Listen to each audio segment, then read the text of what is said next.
بسم اللہ الرحمن الرحیم. Peshawar model online lecture room میں خوش آمدید. عزیز طلبہ السلام علیکم. میں miss Samar Khurshid, Urdu lecturer, Peshawar model degree college girls branch Peshawar. آج کا میں نے موضوع جو منتخب کیا ہے وہ گرامر کے حوالے سے ہے. صنعت مرات النظیر اور صنعت تضاد، یہ دو موضوعات جو ہیں سال اول اور سال دوم دونوں کے نصاب میں شامل ہیں.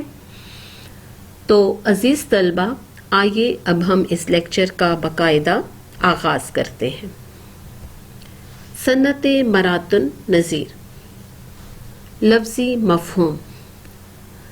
اصطلاحی مفہوم بتانے سے پہلے عزیز طلبہ میں آپ کو لفظی مطلب بتانا چاہوں گی کہ مرات کسے کہتے ہیں.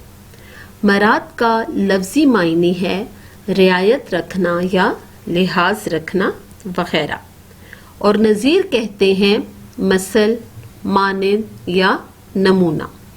ان دونوں کی ترکیبی صورت، یعنی ان دونوں کو جب ملا دیا جائے، ان دونوں کی ترکیبی صورت کا نام مرات النظیر ہے.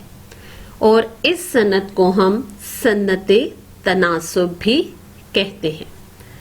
اصطلاح میں جب کسی کلام یعنی اشعار میں ایسے الفاظ کا ذکر کیا جائے جو معنوی اعتبار سے باہمی تعلق رکھتے ہوں، اسے صنعت مرات النظیر کہتے ہیں.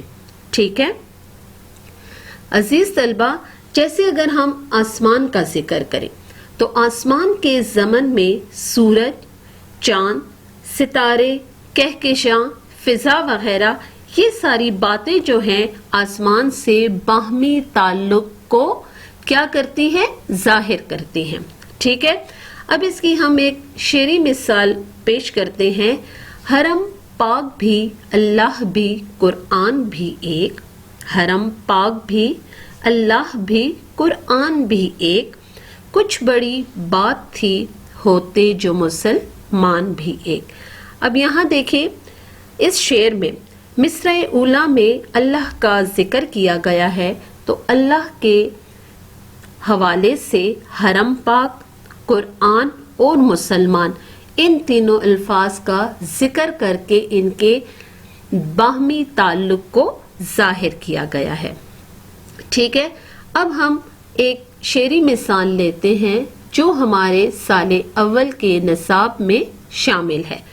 سال اول کی کتاب میں ہمارے پاس محسن کاکوروی کی ایک نعت شامل ہے جس کا ایک شعر ہے: ہو میرا ریشہ امید وہ نخل سرسبز، ہو میرا ریشہ امید وہ نخل سرسبز، جس کی ہر شاخ میں ہو پھول، ہر ایک پھول میں پھل.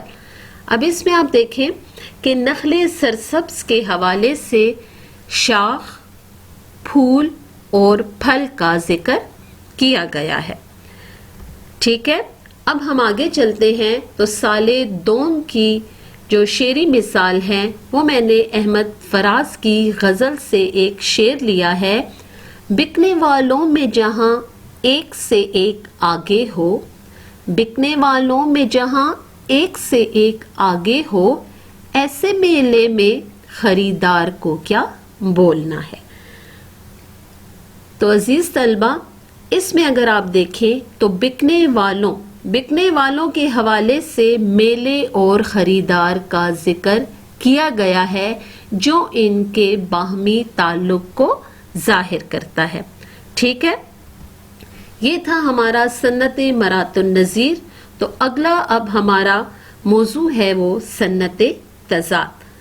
صنعت تضاد جیسے کہ نام سے ہی ظاہر ہے کہ ہم اس کا لفظی مفہوم بتانا چاہیں تو کیا کہیں گے کہ تضاد کا لفظی مطلب ہے مخالف، ضد، برعکس، متضاد، یعنی ایک دوسرے کے الٹ.